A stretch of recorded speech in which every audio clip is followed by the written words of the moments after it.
Watching TV has changed over time. Streaming has become the new norm. That's why Golden State Media Concepts television podcast dives headfirst to the world of cord cutting. Want to be on the loop of what's hot in Netflix? Or if it's not a preference, what about original shows in Hulu? We've got you covered. Join us as we fill in the blank and talk about movies to stream and what show you should be binging. This is the Golden State Media Concepts television podcast.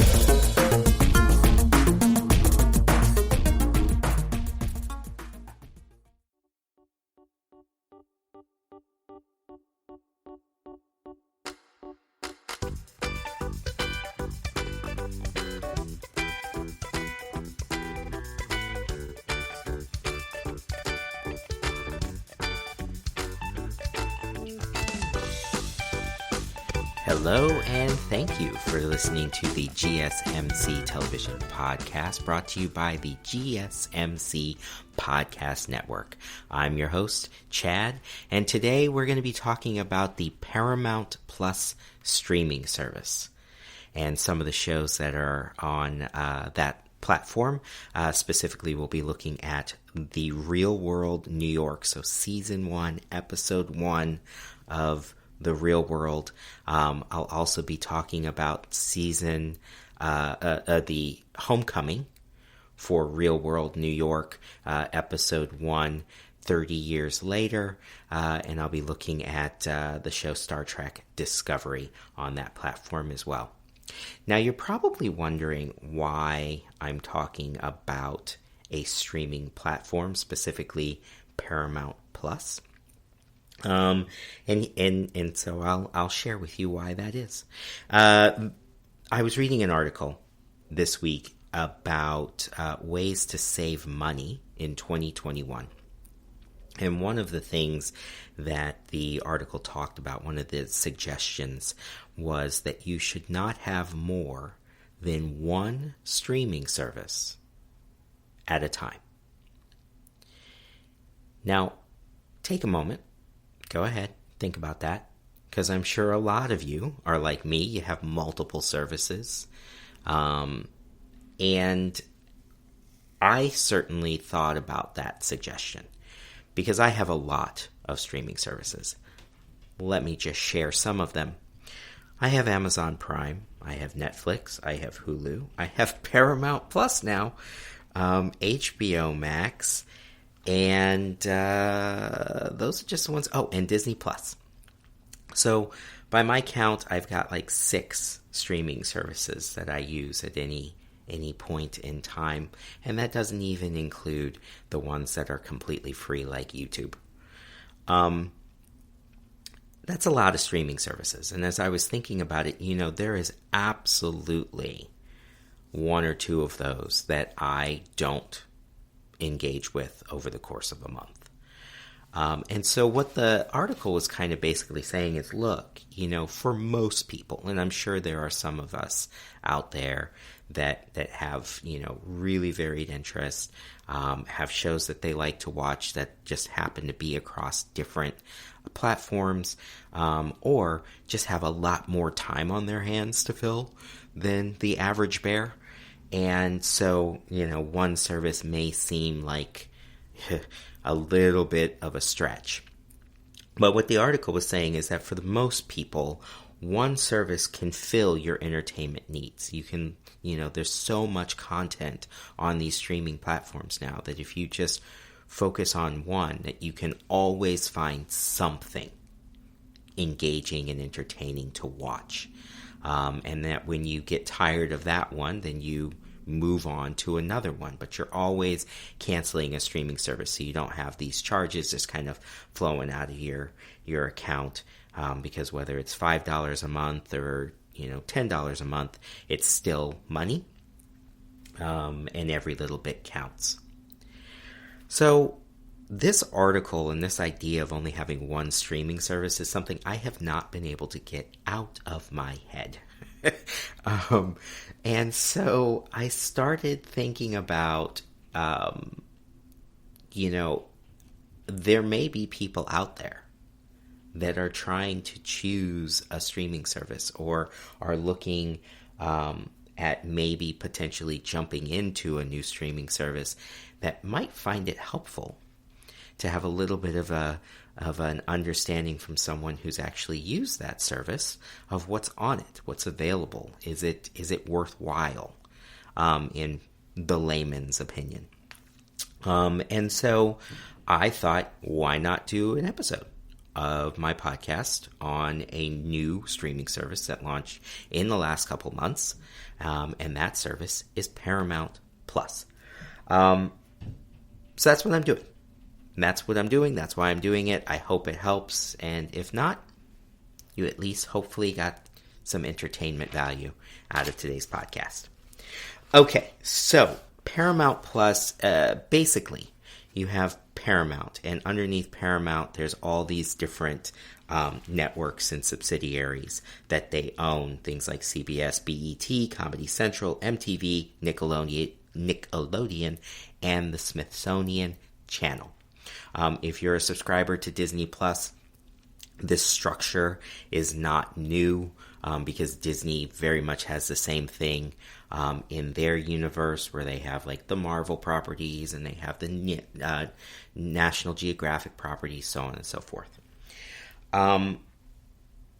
Paramount Plus was launched in early February. Previously, it was known as CBS All Access, and then that kind of got gobbled up into this larger entity that contains a lot more of their entertainment properties, and it was launched. Now, the only reason I currently have Paramount Plus is I heard that the Meghan and Harry interview with Oprah was going to be coming out on CBS.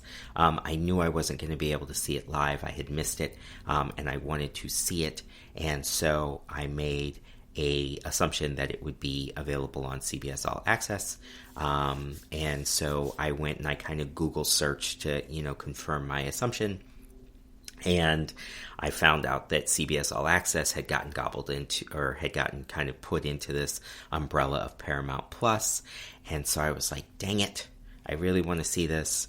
How am I going to go about it? And I decided, you know what? I'll go ahead. I'll take the plunge. I'll sign up for the streaming service, check it out, and if I don't like it, I'll cancel it. Well, 2 months later, still haven't canceled it, and the Harry and Meghan interview wasn't even on Paramount Plus's platform. It was on the regular free CBS app. Yeah, so, it is what it is. That's why I signed up. And now here I am, 2 months later, still paying for this thing. So I sat down and I decided to really kind of dig into this app over the last couple weeks, really kind of start to see what's on it, do I like it, that kind of thing. So basically, Paramount Plus, you get access to all Paramount movies, or a lot of the Paramount films, as well as shows on CBS, BET, Comedy Central, MTV, Nickelodeon, and Smithsonian Channel. Peak Originals is their branding header for any original content and series that they post onto their streaming platform. I know, Netflix Originals is kind of their branding, so everybody's got their own little branding for their original series. Peak Originals is Paramount Plus's. There is a lot on this app because of each of those different networks. And I found that when you, say for the sake of example, you click on Nickelodeon, you're given a list of shows on Nickelodeon. I don't think it's an exhaustive list. I could be wrong. I have spent no time researching it. But I can scroll through the list of shows that are available under the Nickelodeon banner pretty quickly. And so for a network that's been around as long as Nickelodeon has, I kind of feel like they maybe took just their most popular shows and put it up there initially, and then maybe at some point, like a lot of these streaming services do, they'll pull something down, put something back up, that maybe is less popular or older or whatever. So I'm kind of curious to see how that happens. But certainly there's enough of a variety of content under the CBS, BET, Comedy Central, etc. headings to occupy oodles of hours of time. User interface on these apps, a lot of them are kind of designed the same. You can get used to kind of how they function pretty quickly. I found Paramount Plus's user interface to be very similar to Disney Plus, where you go to the homepage and there's kind of that preview banner where they're kind of highlighting a handful of key shows, and then you kind of go down the line. And in this case, you've got little click boxes, kind of quick links to CBS or MTV so that you can get specifically to those properties and shows if that's what you're looking for, kind of thing. Without having to scroll through to find the comedy header and find, whatever comedy show you want to watch on CBS, kind of thing. And then it goes down to Peak Originals section where you can scroll through their originals. They have CBS Sports. I was very impressed with what they offer in sports. So they have their basic CBS sports things like NFL coverage and streaming, but you can also watch a ton of soccer. In fact, if you are a soccer fan, Paramount Plus may be for you because they live stream all of the UEFA and Europa video or soccer games. And then you can also see them. They store them so you can watch them after the fact, which is huge. To be able to watch international soccer is really awesome. They also have the Masters, the SEC, March Madness coverage, those kinds of things, all available under their sports heading. So if you're into sports, don't want to shell out for ESPN because you're more into, things like golf or soccer, this may be a great option for you. They have a news heading that covers all of their CBS news shows, things like 60 Minutes, CBS This Morning, like those kinds of things. And they also offer movies. So with the pandemic, a lot of these studios have been trying to figure out how are they going to go about releasing their films. And they've been hesitant to do it in movie theaters because no one's really going to theaters and theaters were closed. And so Disney and Warner Brothers with HBO Max really kind of started this trend of just releasing stuff on their streaming platforms. Paramount is taking a similar kind of approach with a little bit of a difference.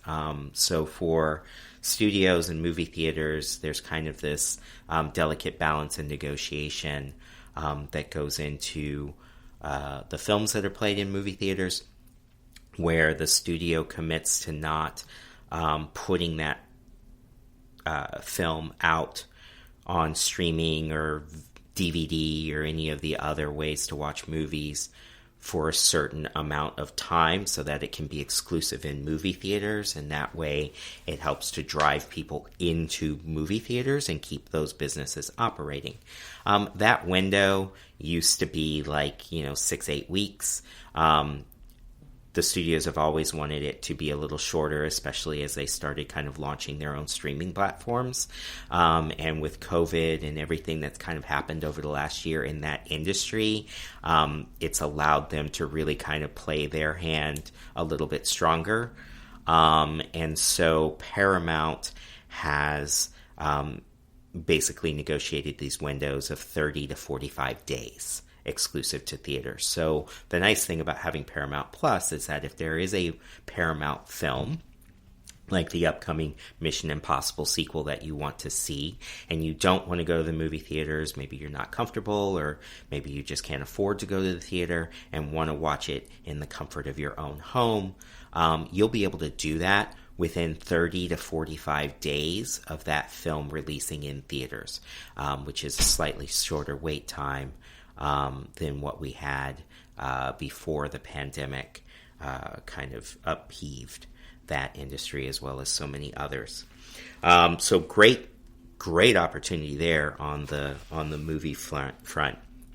Warner Brothers has done similar things where they're actually releasing films on HBO Max at exactly the same time as they hit theaters. Disney Plus is doing something similar, or Disney rather is doing something similar. So that's kind of an outline of kind of how the user interface and the content on the platform is structured. Paramount Plus has apps that are available for all streaming devices. Your Roku's, your Fire tablets, your iOS, your all the platforms, all the devices. You can get in the Paramount Plus app and have access to this content. Now we get down to the nitty gritty, the really important part. What does it cost? With Paramount Plus, they offer a 1-week free trial. After that 1-week free trial, if you choose to go with a limited commercial streaming service, it's $5.99 a month or $59.99 a year, which is basically a or 15% discount on the cost of streaming Paramount Plus with commercials. And the commercials, that's the plan that I have, is with commercials. It's really not that big a deal. I mean, you're looking at 90 seconds to 2 minutes worth of commercials about every 10 to 15 minutes when you're watching a show. I find streaming commercials to kind of move a lot faster than when I'm watching just regular network television, so they don't tend to bother me as much. But if you don't want commercials at all, that is an option for you. That option's available for $9.99 a month or $99.99 a year, and you can watch it without commercials. So yeah, I mean, I think if you're looking for any of the shows on those networks, if you want to be able to access Paramount movies without having to go to the movie theater or wait a really long time for them to hit, other streaming platforms, this might be a good one for you. One of the things I noticed that isn't available, and I'm not quite sure why, is a watch list. I don't know about you, but as I'm like flipping through these apps, I see something that kind of sounds remotely interesting, and I go ahead and just throw it into my queue or my watch list. And I've not found that feature on Paramount Plus, which I thought was very interesting. I actually just realized that yesterday, that I can't like click on something so that I can come back to it later. There are parental controls. There's trending shows, so you can kind of see what's trending on their platform, what other people are watching, and then there's also live TV. And like all of these apps, once you start watching and clicking on things, it's going to kind of learn your taste, and it'll start providing you recommendations. So yeah, Paramount Plus, that's the nitty gritty on the platform itself, the cost of the subscription, why I have it. So we're going to take a break. When we come back from break, we are going to talk about the real world. So see you after the break.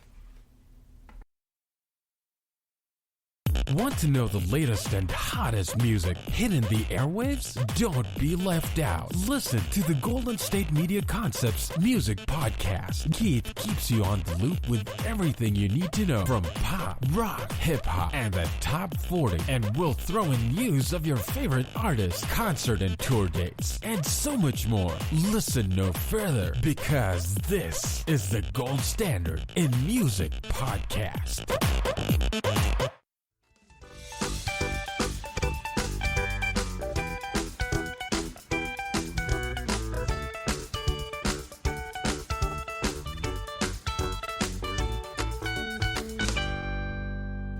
Welcome back to the GSMC television podcast with your host Chad. We are talking about the streaming app Paramount Plus today, and I covered in my first segment a little bit about the app itself, and now we're going to talk about some of the shows that are on the app. Now, if you've watched television at all in the last decade, you've probably noticed a trend, that trend being that there is seemingly more reality television shows available to watch than anything else on television.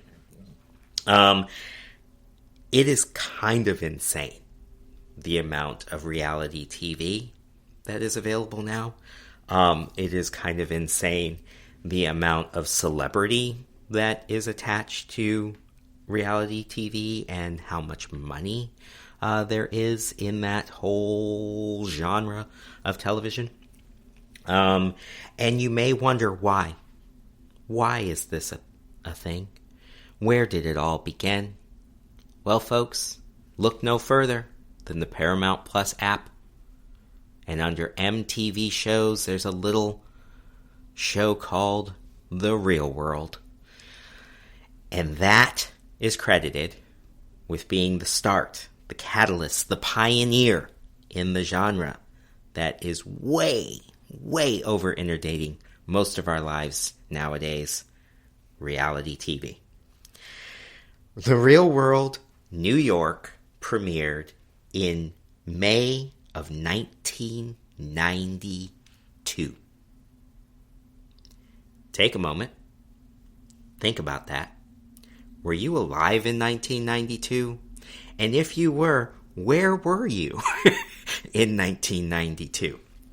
For context, I thought I'd start this with a little bit of some quick bullet points of what was going on in the world, specifically the U.S., in 1992.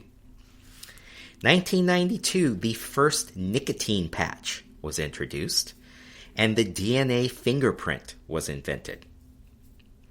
In 1992, the largest mall in America was built in Minnesota. It's called the Mall of America, and it spans 78 acres. A gallon of gas was just $1.05 back in 1992. NAFTA, the North Atlantic Free Trade Agreement, was signed by President Bush in 1992. Hurricane Andrew hit southern Florida as a Cat 5 with sustained winds of 165 miles an hour and wind gusts of up to 200 miles an hour on August 15th of that year. It caused $35 billion in damage, making it the most costly hurricane in history at that time. The Space Shuttle Endeavour launched for the first time May 7th, 1992. That's a space shuttle that's no longer in service. It was retired, I think, like a decade ago. John Gotti, the Teflon Don, was sentenced to life in prison. He later passed away of throat cancer at age 62, I think. And talking about reality TV, as irony would have it, his family later had a reality TV show called Life with Gotti, or Growing Up Gotti. So there's kind of an interesting kind of connection. The Cartoon Network was established by Turner Broadcasting Network in 1992. Bill Clinton was elected president of his first term in November of that year, and the 27th Amendment was ratified. That is the most recent amendment to the Constitution to be ratified. And if you're wondering what the heck is the 27th Amendment, it has to do with congressional salaries. Yeah. Riots break out in LA following the Rodney King verdict. This is a man who was beaten by police more than 80 times, caught on camera, and at the end of the trial, all of the officers involved in that were acquitted, sparking a massive riot in downtown Los Angeles. I remember as a kid driving through LA. We were on a trip. We were living in Germany at that time and had flown back to the States to visit family, and my mother's family's from Los Angeles, and so we were driving through LA a few weeks after all of that had kind of settled down, and you could just see the burned out buildings everywhere, and people were selling Justice for Rodney King t-shirts on the street corners. I mean, it was quite a sight, something that kind of stuck with me all these years. So yeah, that's some of what was going on in 1992. But what we're going to talk about today, the historic event, is The Real World had its first season. Now, I don't know about you guys. I loved The Real World. I watched the first season of The Real World, and I was hooked and continued to stick with that franchise for years. I don't remember what season I finally stopped watching, but it had to be at least 10 years that I was watching this show, and I finally kind of gave up on it when it started being more about the drama between the people in the household than kind of the overall, social experiment kind of thing. You started to see where people were coming in clearly kind of playing roles, the villain and the Lothario and the, drunk crazy person, it started to get really old. And there was more screaming and fighting and like openly okay fighting, like people would fight each other physically and still be allowed to be on the show, whereas in the early years, if you physically touched someone or threatened someone, that you were like out. So I just I stopped watching it, but I have Paramount Plus now, and so I thought, you know what, I'm going to check out this reunion show that they've made for the first cast of the first season of The Real World. And I'm going to talk about Real World New York Reunion, but I want to talk about the what came before first, because after watching the reunion episode, I immediately went back and watched season 1, episode 1, just to kind of refresh the memory and see. And it was really kind of cool. So basically, a couple things. Real World New York was filmed over a 3-month period. Had a cast of 7 people that ranged in age from 19 years old to 26 years old. Most of the cast members were already living in New York at the time of the show and were in the entertainment field in some way, shape, or form. Singers, actors, models, that kind of thing, musicians. And it was only the youngest cast member, Julie, who was brought in from outside of New York. She lived in, or grew up and lived at the time in Birmingham, Alabama, and was cast to come in and join this little party. This was the first of 3 seasons to be shot in New York. with returns to that city for the 10th season in 2001 and the 21st season in 2008. And in 2008, they didn't actually film in New York. They filmed in Brooklyn, which was one of the boroughs. And then, of course, they filmed there a fourth time in 2001 when they filmed the Homecoming episode. Real World is considered to be a pioneer in the reality TV genre. And it established a lot of the conventions that you can kind of see still in use today in a lot of other reality shows. So some of those conventions are like this idea of bringing together these people who don't know each other, have never met before, are complete strangers from all different walks of life, and kind of putting them together in a living space or in a situation where they have to interact. This confessional style interview with the participants is something that you see a lot. I know it's used a lot in The Bachelor, and most reality shows, and having those confessional interviews, those one-on-one conversations that are usually private, filmed in a separate room, acting as kind of a narrator of the show, or a second narrator for the show. So those are a couple of the conventions that you can see in every reality show today. Was kind of seeded in this show. The inspiration for the Real World came from kind of an unlikely source. It was inspired by hit shows of that time, that late 80s, early 90s time period, like Beverly Hills 90210. The producers, Mary Ellis Bunham, and Jonathan Murray, were seeing the success of these shows. They wanted to kind of get in on that success, and they started looking at writing a scripted show. And they started doing the math and figuring out that, with the actors and costumes and sets and all of that, it was going to be really, really expensive to do. And so they scrapped it.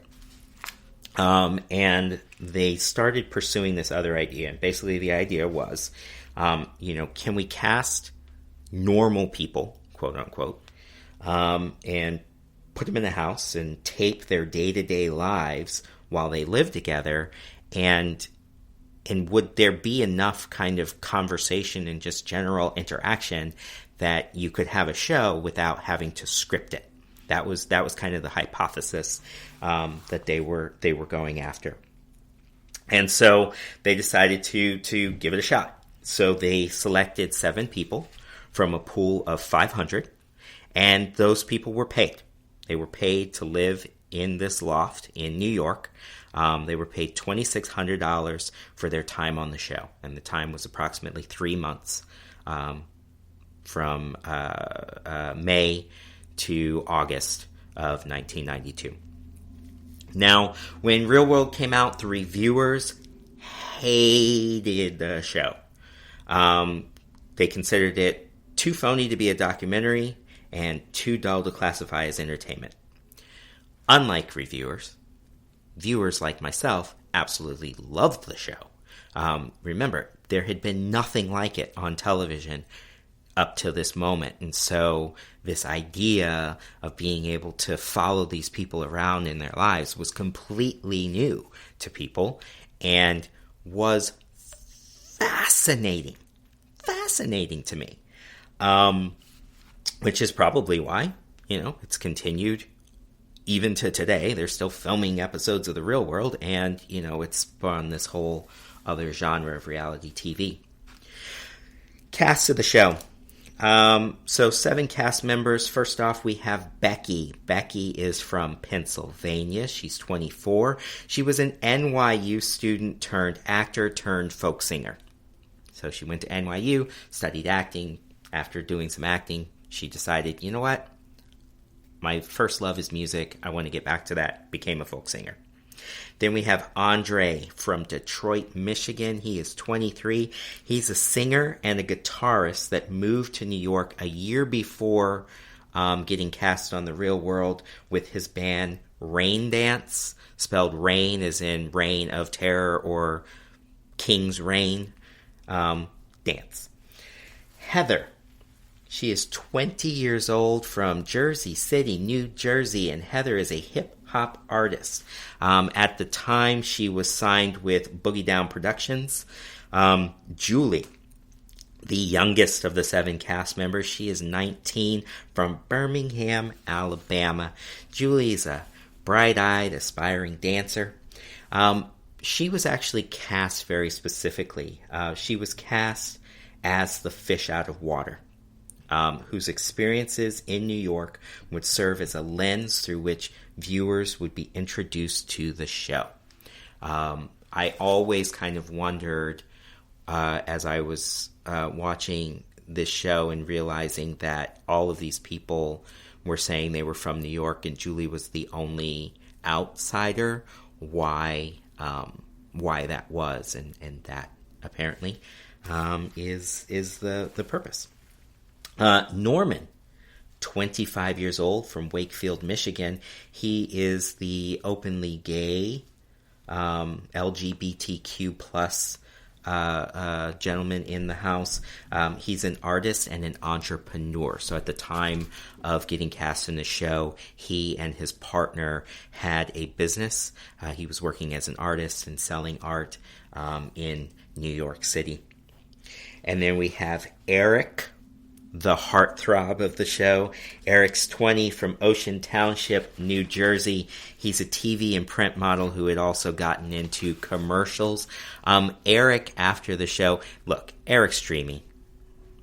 He just is dreamy and was the heartthrob of the show. Clearly had no problem with the ladies.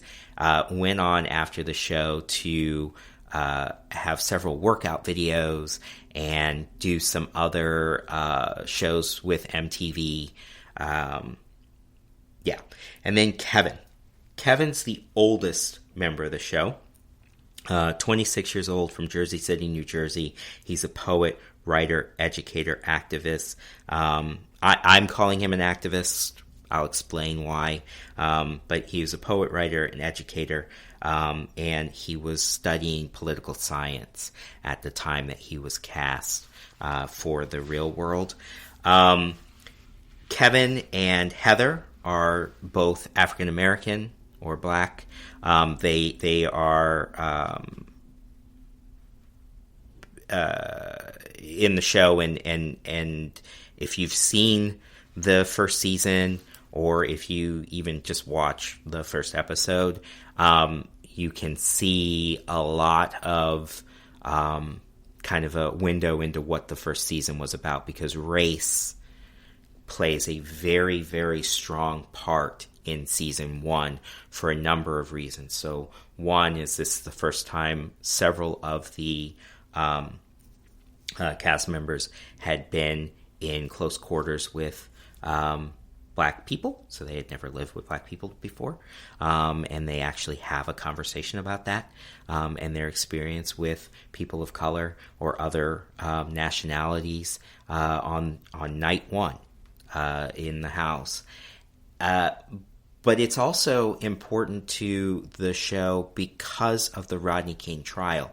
They were filming this show when the Rodney King verdict was issued, and so it's actually featured and included in one of the episodes, the reaction of these 7 individuals from all different walks of life reacting to what was happening live in the world in real time for them, which is a really, really fascinating and wonderful thing to watch.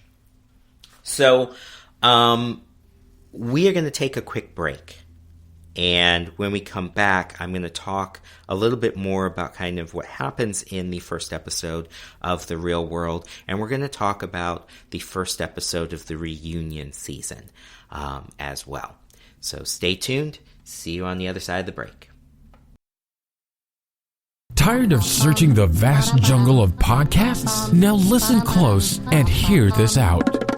There's a podcast network that covers just about everything that you've been searching. Hey! The Golden State Media Concepts Podcast Network is here. Nothing less than a podcast bliss with endless hours of podcast coverage. From news, sports, music, fashion, cooking, entertainment, fantasy, football, and so much more. So stop lurking around and go straight out to the Golden State Media Concepts Podcast Network. Guaranteed to fill that podcast itch. Whatever it may be. Visit us at www.gsmcpodcast.com. Follow us on Facebook and Twitter, and download us on iTunes, SoundCloud, and Google Play.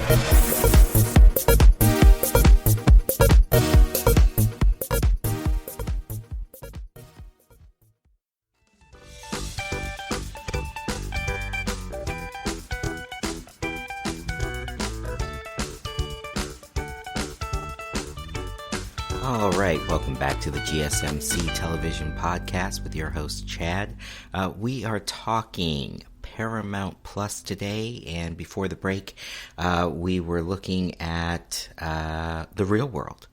And I was kind of setting up a conversation about The Real World Season 1, Episode 1, the show that was widely considered to be the kind of predecessor or the thing that jump-started reality TV. And so we're going to talk about that episode. When we're done with that, we're going to roll right into Episode 1 of the reunion for Real World New York.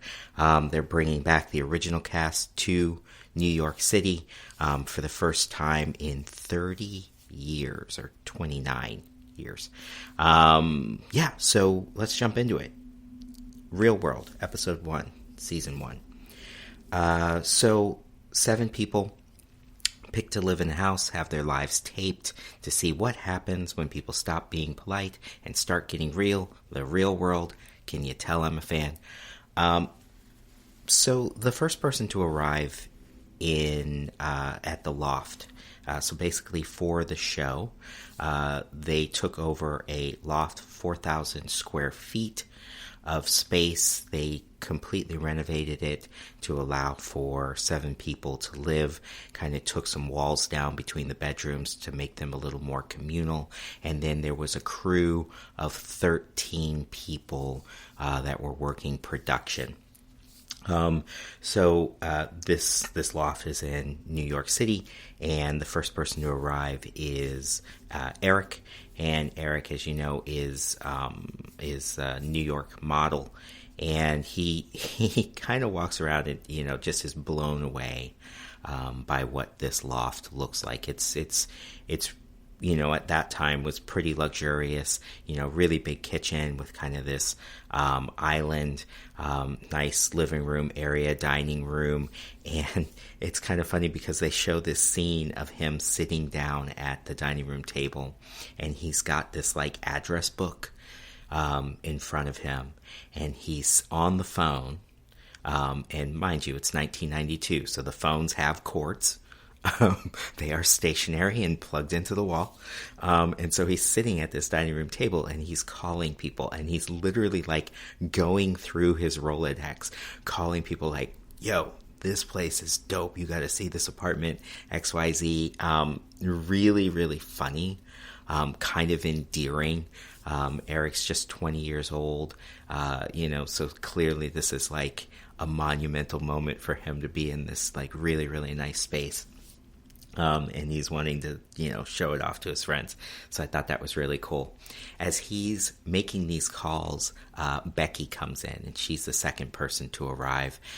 Becky's the folk singer, and her first interaction with Eric is really cool. She comes in, she kind of looks around, she's like awestruck, just like Eric was. And she kind of looks to Eric and she introduces herself, and he introduces himself real quick. Hi, I'm Eric. Hi, I'm Becky. And then he says, all I have to say to you is I am a king and you are a queen. Check this place out. And I just, Eric was always one of my favorites in this season. As I was rewatching it, I was kind of remembering a lot about some of the characters and trying to kind of recall how I felt about them in that moment, 1992, with everything that I knew, where I was at in my life kind of thing. And so Eric was one that that I recall always liking, just because he is so kind of down to earth, laid back. And so that interaction, I think, really just kind of speaks to me. So as the episode goes on, people are continuing to arrive. So you have Norman showing up, and Kevin, I believe, was like the third person to come in. I believe, if I'm recalling correctly, Norman was the fourth. Then we have Heather. Heather is a rapper, and when she arrives, so Norman has a dog, and his dog's name is Gouda. I don't know what kind of dog it is. It's kind of like a mid-size, 50, 60 pound, slender black dog with like a rhinestone collar. And Heather comes rolling in, and she's got a cat, this like gray cat. And the cat's kind of over her shoulder. She's kind of got her arm around it, and its head's on her shoulder, and it's kind of looking out at everything behind her, kind of thing, as she walks into this apartment. And so everyone's kind of standing around. People aren't sitting at this point. And she walks in, and immediately, she's just this enormous bundle of energy, like an energy bomb just got dropped in the room. And she's loud, and she's boisterous, and just such an infectious kind of personality. And so she comes in, and she's like, hi, and she's meeting everybody, and she's literally going around to each person as they're kind of standing in a circle. But she kind of at one point makes a comment about how she's trying to avoid the dog because the dog's interested in the cat. The cat wants nothing to do with this dog, kind of thing. And Kevin at this point makes a comment about the pets and is like, wait a minute, I thought we couldn't have pets. Like he didn't get the memo that pets were okay.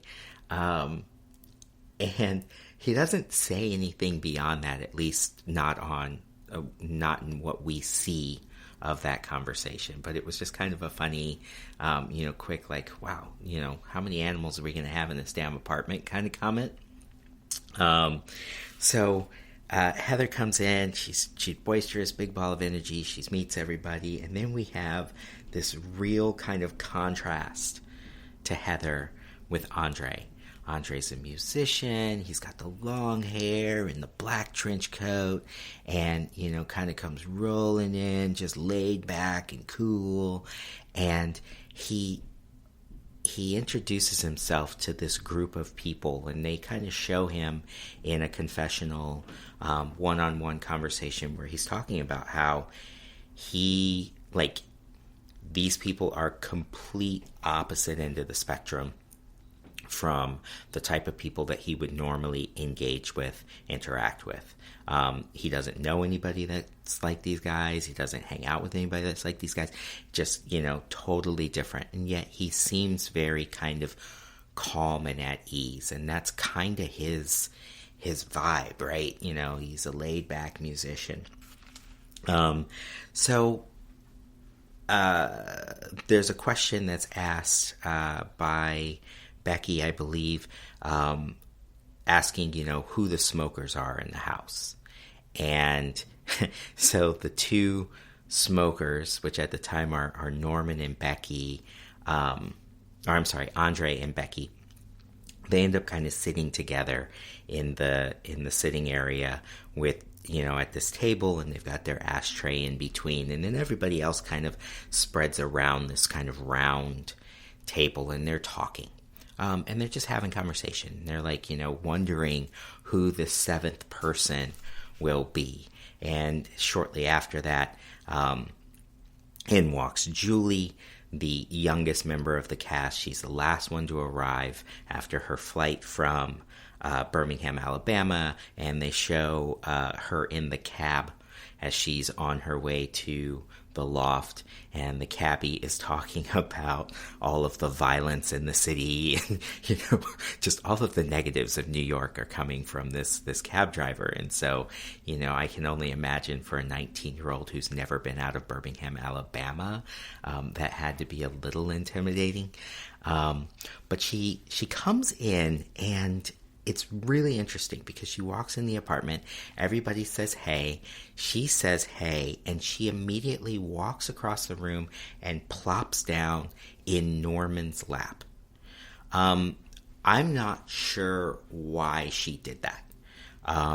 It's never discussed. It's just, and Norman doesn't fight it. He welcomes her with open arms, and she introduces herself to everybody, and then at some point gets up and goes and sits in her own seat.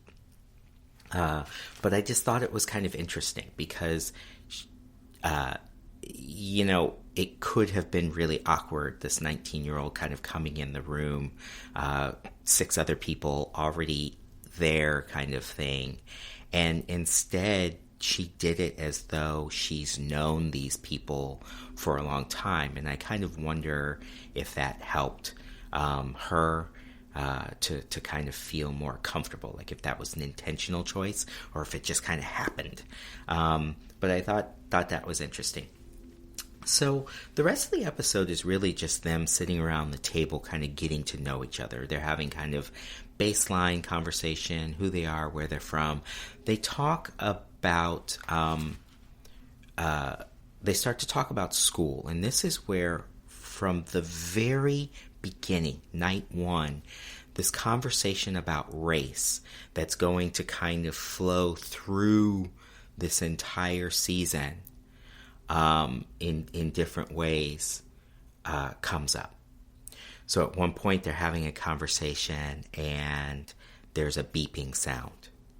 And Heather, the rapper, gets up and walks across the room to like the kitchen counter where her beeper and keys are kind of sitting. And everyone at the table knows what that sound is. They all know it's a beeper, except for Julie. And when the beeper goes off, everyone's like, oh, somebody needs you or something like that, or, you better hurry. And Julie goes, what is that? And someone at the table says, well, it's a beeper. And she goes, you have a beeper? Do you sell drugs? And that comment makes Kevin kind of bristle.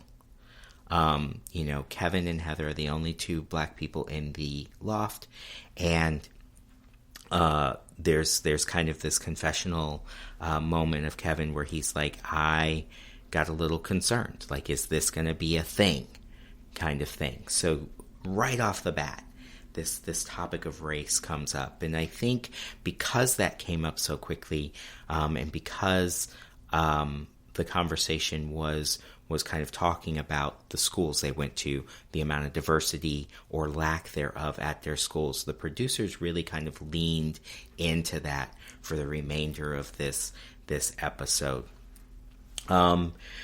So they have this conversation at the table. They talk about their backgrounds, where they went to school, lack of diversity, so on and so forth. And then it comes, it's getting late. It's like 12:30 in the morning, and they start working on picking rooms, because there's like 3 rooms in the loft with a couple beds in each room, and somebody's going to sleep single, and they're trying to figure out who's going in what room. And Andre and Heather end up rooming together. There was no conversation about male-female, but the reason they room together is they both snore, or at least both admitted to snoring, and so they end up staying in the same room because they snore, and they go through this kind of montage of imagery of them moving all of their bags to the rooms. The rooms are on the 2nd floor, and the way to get to the 2nd floor is this like wrought iron spiral staircase. So they've all got bags because they've moved into this place for 3 months, and they're trying to heave-ho them up this spiral staircase, and then they go to bed. The episode ends. So that was it. That was the first episode of the first season of The Real World. I actually had gone back and watched this after watching Real World Homecoming, episode 1, and was really glad I did. It kind of just took me and put me back in a different time for a brief moment. Okay, so what prompted this Real World piece is Paramount Plus has MTV properties on it, and Real World New York had a reunion show that is available for streaming on Paramount Plus. It's a quick 6 episodes. So original first season of The Real World aired May of 1992. So now so now here we are, 2021. We're looking at about 29, 30 years later, and they've gotten the cast to come back for 1 week to kind of relive and engage this experience. Now, the cast had done kind of a reunion episode once before, a couple years after their season aired. They got together and kind of did a reunion show, but they just kind of were together in the same spot. It wasn't like, okay, move back in with each other and let's keep filming. It was more just kind of, let's get you guys together, have some interviews, that kind of thing. And so now all of these individuals are older, hopefully wiser. And so we see them coming back. The episode opens with them coming back to New York. And the first person into the loft this time is actually Julie. I'm sorry, it's not Julie. Not important. So first person gets to the loft. They get checked in, and they're kind of walking around the space, and they realize as they're approaching the door that it is the exact same loft that they were in 29, 30 years ago. And so that was kind of this crazy realization. And then as they're walking around, the loft, of course, in this time has been completely gut renoed.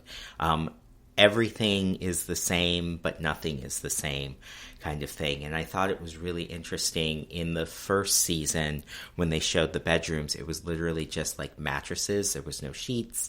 It was just a mattress and a pillow. Like they had to bring their own sheets kind of thing. But this time around, the beds are made. Everything's done up really nice. There's food in the fridges.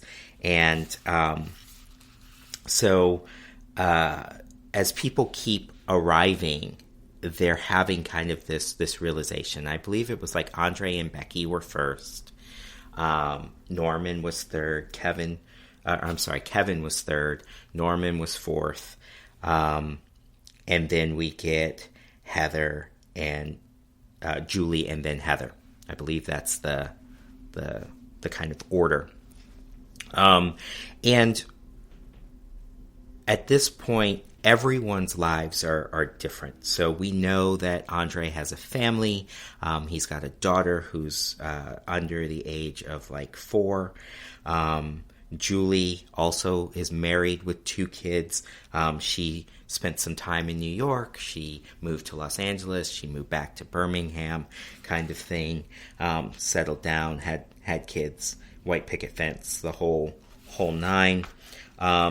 Norman, we see Norman. He's aged a little bit. He's a little older. He's put on a little weight. He's looking very comfortable in his midlife, and they're all welcoming each other, very warmly, very happy to see one another, and they're kind of talking just surface level, about what it's like to be back and how amazing this opportunity is and that kind of thing. And all of them are are doing really, really well. They, we've got 5 of the people there. We're still waiting on Heather and Eric. And there's kind of this moment where everybody's like, where's Heather? Like, is she coming kind of thing? Like, they weren't quite sure. And so Becky gets up and she goes to the kitchen and she's like, well, we better get this ready. And she pulls out a bottle of champagne. And she's like, if Heather's coming, we need to be ready kind of thing. And sure enough, shortly after we see this scene, in comes Heather, just as big and boisterous as ever. And she's got all this luggage and just so much vibe. And she comes in, they immediately pour her some champagne, and everybody's kind of, standing around and they're relaxing and enjoying being together. And it's not long before there's like this chime that comes from the television, and they all look over and it says incoming message, and they're like, what's this? And the screen, the image comes up on the screen, and it's Eric, and they're like, what is going on? And Eric goes, hi guys, guess what I got? And all of their jaws drop. So Eric, unfortunately, had tested positive for COVID a couple days prior to going to the loft. Apparently, they had done some kind of quarantine at a hotel in New York where all of the members of the cast were in separate rooms. They didn't go into kind of how long that quarantine was, but they were all quarantined and going through a testing protocol. And apparently on that final test, Eric tested positive for COVID. And so he says, yeah, guys, I even had them test me again this morning. And so they had run another test. It reconfirmed the positive. And so he, unfortunately, is quarantined in this hotel somewhere in New York. And he's having to join them via video. Now, the cast is visibly upset about this. And I think, a couple of things are true. So one, Eric had built connections with a lot of members of that house, especially Heather. It sounded like from their conversation, Eric and Heather had continued to stay in touch. I don't know how frequently they talked, but it was enough that Heather knew about a life change that Eric had made, where he kind of stopped. He had left the loft after the original season. He became kind of a fitness guru and had these like tapes, and then he did a bunch of MTV shows, and he did the, party thing and that kind of deal. And at some point, 20 years ago, he quit all alcohol, all, he went all holistic, meditation and crystals, and become like a whole health and wellness coach as a profession. And so Heather's talking about, but Eric, I brought all the good teas, and I even brought the Palo Santo sticks, and the which is a type of incense. And she had brought all these things for her time with Eric, who she had bonded with very closely during the first season. And so she, I think, more than anyone else in the cast, outwardly, vocally, shared her disappointment. Julie had kind of a relationship with him in the first season. And so she had kind of a reaction that was visual, but it was really hard to read. I kind of felt like there was some disappointment there. Maybe she was just looking forward to seeing him. I mean, again, she's married, she's got kids, all that, but there was definitely disappointment, and then the rest of the cast as well was really down. So they go about reconnecting with one another, and they're doing it with Eric via video, and again, real kind of surface level conversations. Only this time, no one's smoking inside the loft because it's, 2021 and we don't smoke indoors anymore. So if any of them smoke, you don't know it from episode 1 of The Homecoming. And they eventually start, divvying up rooms again. And again, just like the first time, it starts with, who snores. And so again, some people raise their hand. I think it was like Norman and Andre, all admit to snoring. And only this time, Andre and Heather don't end up rooming together. It actually ends up being Heather and Julie that are going to room together because they also became friends during the first season. And Andre's like, look, I just need a mattress in the workout space. And they end up bringing a mattress down, and they put it on the floor in this room, and that's going to be Andre's spot in the gym. So, not really sure at this point why he wanted to be kind of separate from the rest of the bedrooms, but that's kind of his sleeping arrangement. So they go about kind of unpacking, getting settled. Heather goes to her room and opens up a suitcase, and it's like legit a portable bar, and she just starts hauling out all these bottles of booze.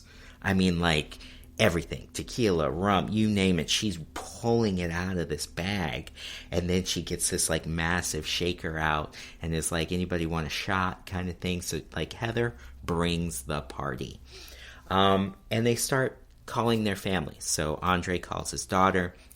We get to learn a little bit about his relationship with his little girl, how she loves to play guitar, and we see him kind of playing guitar and singing to her as she's got her little guitar in her hands and is pretending to play kind of thing. We get to see Julie's daughter, and Julie's daughter talks to Kevin over like FaceTime. And this was a very interesting conversation because there's some, as Kevin goes on to talk about in his confessional, there's some unresolved issues from season 1 for Kevin as it pertains to Julie and their conversations around race. And here Julie's introducing him to her daughter, who is very, as Kevin puts it, woke, understands the importance of racial justice and talks about that's kind of, the things that she's doing for her career. And they're kind of echoing a lot of what Kevin did when he was in college and just a couple years older than Julie's daughter is now. And I found that really, really interesting, and it kind of teased this upcoming potential conversation around race that might come into this season again. And then that was the end. They say goodnight and everybody goes to bed. All in all, really good episode of The Homecoming. It's just 6 episodes. The episodes are like 45 minutes apiece. I do plan to finish the season. I recommend checking it out, especially if you watch Real World at any point in time, or just watched the first season and then didn't watch it again. Not only did it kind of bring me back, but I just thought that it was really interesting to see these individuals who did something that had never been done before and really put themselves out there all these years ago, come back and kind of revisit that, older, wiser, and in very different places in their lives. I just thought that was fascinating, and I think part of what I like about it is it was MTV getting back to what was kind of, for a long time, the intention, or what was kind of the pattern of that show, which is not having a bunch of drama and silliness, but actually focusing on these individuals and their interactions. So that is Real World, all the seasons of The Real World are streaming on Paramount Plus. So check it out. All right, we are going to take our last break. When we come back, I'm going to talk about Star Trek Discovery, and then we're going to end the show with my segment, Today in Television History. See you on the other side.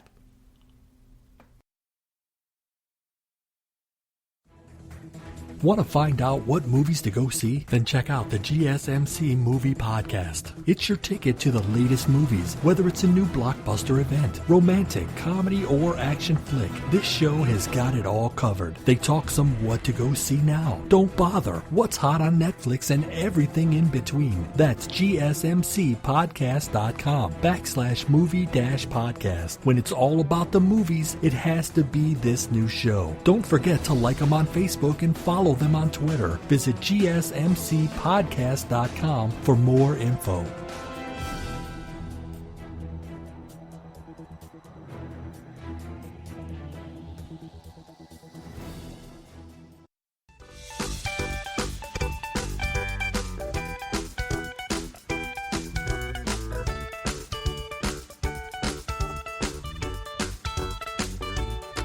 Welcome back to the GSMC Television Podcast with your host, Chad.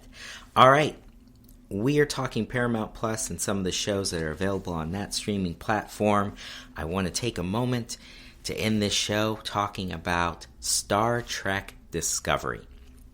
Now, I'm going to preface this. I am not a Trekkie, okay? I have watched all of the movies at least once. Some I've seen more than once, like Wrath of Khan. Love that film. Watched it multiple times. I've seen several of the TV shows.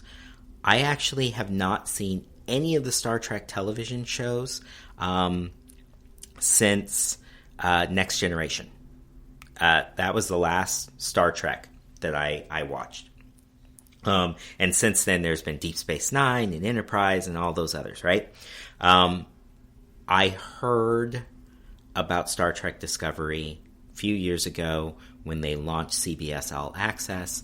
I was kind of annoyed that CBS was not making it available on their free platform at any point in time, and that it was an exclusive kind of piece of content for their paid streaming service. And I was not interested in having another streaming service that was specific to CBS television network, and so I never paid for that, and so I never got to see Star Trek Discovery.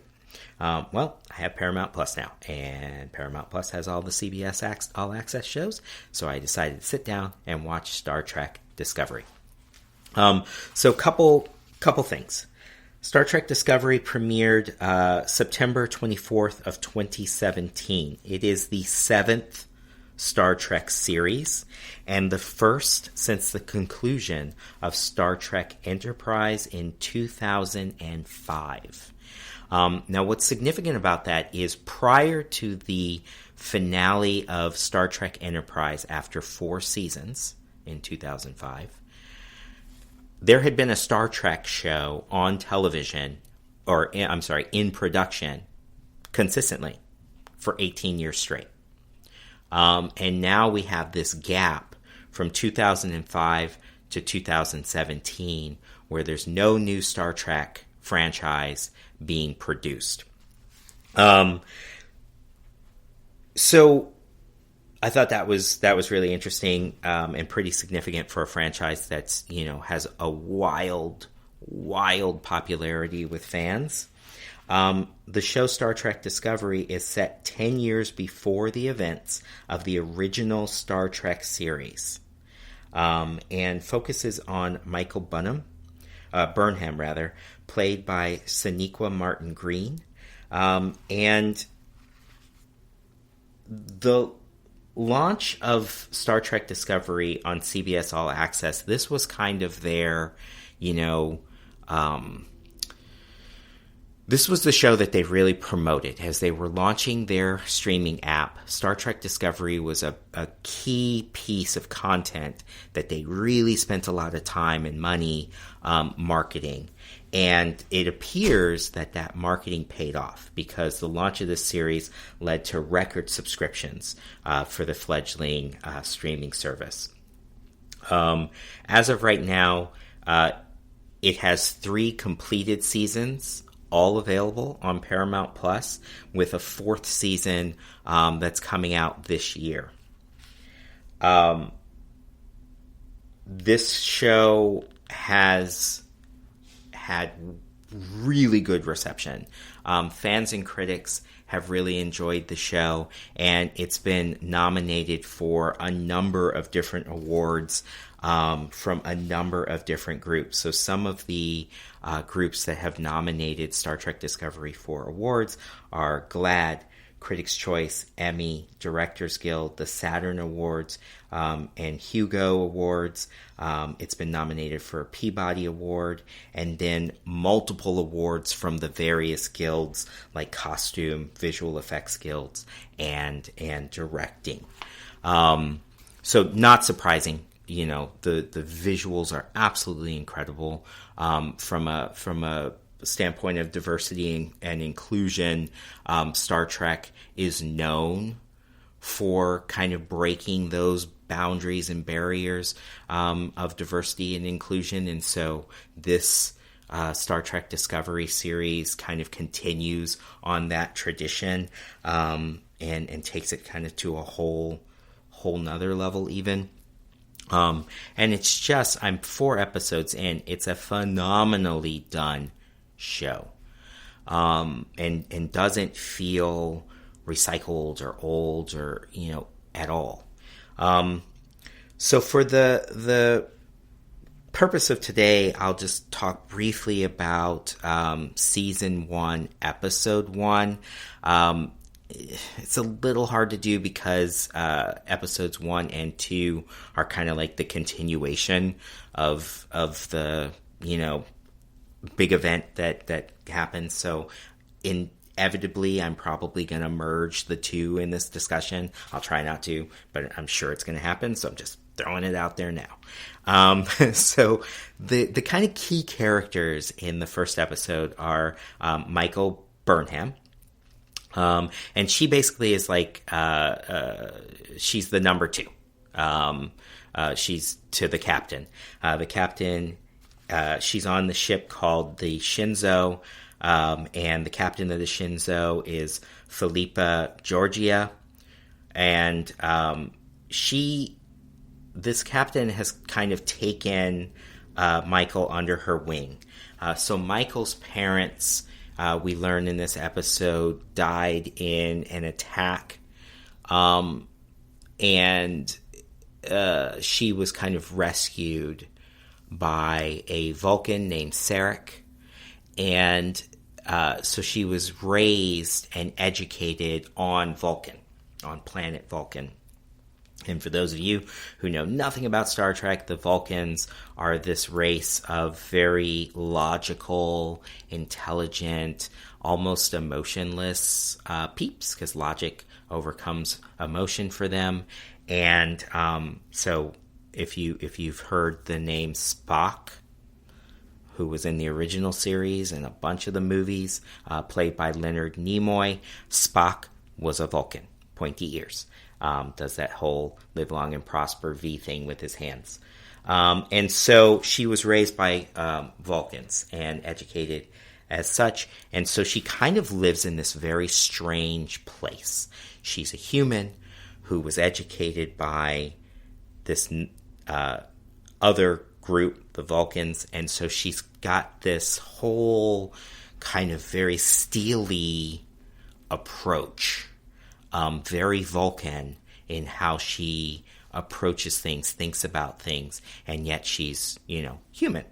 And so Sarek has worked with the captain of the ship, Shinzo, Philippa, to take Michael, who's just coming out of Starfleet training, under her wing. And Philippa does that. And so they've been together on this ship for a number of years. She and Michael have grown very, very, very close. almost like a mother-daughter kind of relationship, less as boss and subordinate. And then there's a first officer named Saru that factors very heavily in this episode. There's a ton of characters, all different species. I'm kind of focusing on the three big ones from the ship Shinzo, and that's Saru. He's played by Doug Jones. He is a Kelpian. This is a new species that's been introduced for this series. And basically, he's the first Kelpian to enter Starfleet Academy. He's the first officer of the Shinzo, and he has an innate ability to sense danger.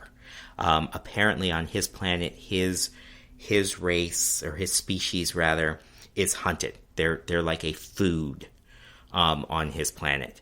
And so they've developed, much like, other animals in nature, they got kind of that sixth sense when danger is approaching, and they go scurrying off into their burrows. Anybody that's watched a squirrel, you've seen this, rabbits, same thing.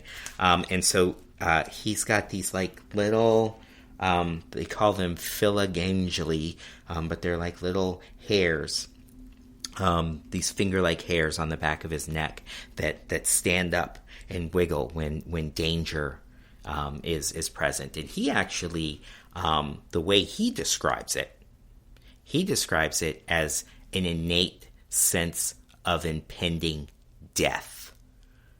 So he really kind of holds this in a very, kind of dark way. But we can, as a way of kind of connecting to this character and the role he plays in the season, Saru is very much like Spock or Data on this show. He's kind of this voice of reason in the series, to Michael Burnham's kind of Captain Kirk-esque approach to things.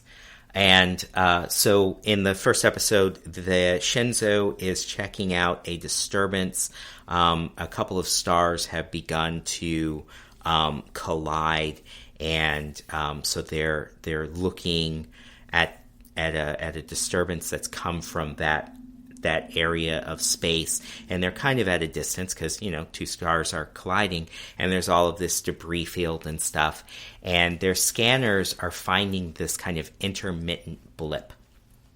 And they manage to kind of hone in on it, and they find what looks like an object of some sort. They don't know what it is. They don't know if it's a ship because it doesn't have the usual kind of like signatures that they would expect on their radar screens from a ship. And so they start trying to figure out, okay, we know this thing is there. We want to check it out. How are we going to do that? And Michael says, look, we don't need to put anybody at risk. We don't need to send a whole, shuttle. One person, let me put on, and she gives some technical term for what basically is like a spacesuit that has these like rocket boosters. So she's able to, like, instead of being in a ship, her suit is a ship kind of thing. Kind of cool. So anyway, she says, let me put this on. I'll go check it out. And the captain agrees. Now, these stars are basically dying, so there's all this radiation, so she has a limited amount of time to check this out. It's like 20 minutes or 18 minutes or something like that, because it's never 20. You got to have it just less so that there's like heightened sense of danger. So it's like 18 minutes or something like that she has to check this out. She puts on the cool suit and she goes out on the ship, and then she like launches herself into space toward this object. And so you get this cool scene where she's like navigating this asteroid field, and she's like experiencing this like, whoa, this is really cool moment, because it is kind of cool. She's flying through space without a ship, and I would have been terrified personally, but she's having a whoa moment.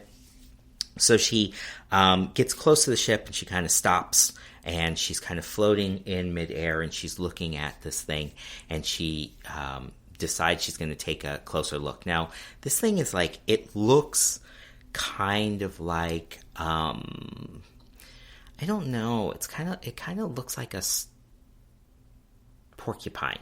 It kind of looks like a porcupine, a metal porcupine, but more artistic and super cool, if that makes sense. It's got these little spikes that kind of curve up, and then there's like a round ball base. Maybe not a porcupine. Let's go with artichoke. It kind of looks like an artichoke, only with more defined spikes. Yes, that's what we're going with. It's an artichoke. So she's looking at this artichoke-like thing in space and decides to check it out closer. And she kind of zooms in, and she uses like magnetic boots to land on this hunk of burning artichoke. And so she's looking around, and she's kind of scanning it, and she's reporting back what she sees. And now they really can't hear her because of the debris, and there's some kind of like signal that's jamming radio communications, but she's got like a recorder in her suit, so she's talking. And if they can hear her, great. If not, it's going to record everything so that they can listen to it when she gets back. And time is ticking. She doesn't have a lot of time at this point. We're like 12 minutes left. She's gotta hustle this up, right? So she's kind of exploring the ship and hears a noise behind her. And when she turns around, there's this like figure also in some kind of space suit, but he kind of looks like the ship. Like it's like a metal suit of armor kind of thing. It was kind of an interesting suit. But her scanners do like their quick scanny thing, and it zooms in on this emblem on the chest of this figure, and it is the Klingon symbol. And there's this, oh my gosh moment, it's a Klingon. And now Klingons are a race that, were a problem before. They hadn't seen or heard from the Klingons at this point in the show in like 100 years. People literally are considering them extinct. It's been so long since anybody's seen a Klingon. And so when she sees this, it's like, holy moly, I can't believe this. It's a Klingon. And so immediately the Klingon does what Klingons do, and he attacks. And he's got his bat'leth, which is like this long sword that has like two sharp hook swords on the ends, one on each end, and then there's like little spikes in the middle. You could do a lot of damage with this bat'leth, and it's like a two-handed weapon. So anyway, he attacks her with the bat'leth, and she like evades, and then she ends up like using her thrusters to kind of fly into the Klingon to kind of get him away from her. And sorry for that sound bump there. I just literally flew myself into my mic. Anyway, so she kind of flies herself into him, and in doing so, she bumps him and ends up stabbing him with his own weapon. And so he dies, and she, from the force of the impact, is kind of blown, like she's kind of knocked out and starts floating into space, into the debris field. And mind you, there's like a time is a ticking, and all this is going on. And so the ship is freaking out because they're trying to get a hold of her. She doesn't have a lot of time left to get back. And this is important because once she hits a certain point, the radiation levels are going to be so high, it'll start doing damage to her. So that's why she had to get back to the ship in this short 18-minute period of time. So we're clicking down. It's like 2 minutes. They still haven't gotten a hold of her. And we see the time kind of count down. She's floating still in space. The people on the ship are freaking out. And then it cuts to she's in the infirmary on the ship. And she's got all these kind of like radiation burns and stuff all over her body. And she's being healed, because of course one of the things about Star Trek is, food is just made in an instant, and most injuries can be healed with technology. And so she's in the process of healing when she wakes up, and she's like, where am I? And the doctor tells her where she's at, and then she's like, I gotta get to the bridge, and she jumps out of this bed where she's got all this technology that's trying to heal her, and she goes running to the bridge, and the doctor, of course, is running behind her like, no, you can't do that, you're gonna die. And she's like, I don't care, we got to get to the bridge. And so she goes to the bridge and barges in there and starts shouting about how there's Klingons, and everybody's like, what are you talking about? Nobody's seen a Klingon in 100 years. And she's like, there's Klingons. And that's where the episode ends, is with her announcing to the captain and the rest of the people on the ship that there are these Klingons, this race of people that they haven't seen in 100 years. So episode 2 kind of picks up on that. And I cannot say enough good things about Star Trek Discovery. I highly recommend, if you are going to, if you're thinking about Paramount Plus, Star Trek Discovery is a really good reason to get Paramount Plus.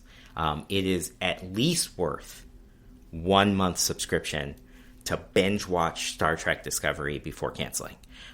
They also have done a spin-off series following the character of Jean-Luc Picard. So Star Trek Picard is also available on Paramount Plus. I haven't started watching that yet, but do plan to. So if you have any interest at all in Star Trek, highly recommend checking it out. All right. We are near the end. We're going to wrap this up with Today in Television History. So today, Sunday, April 11th.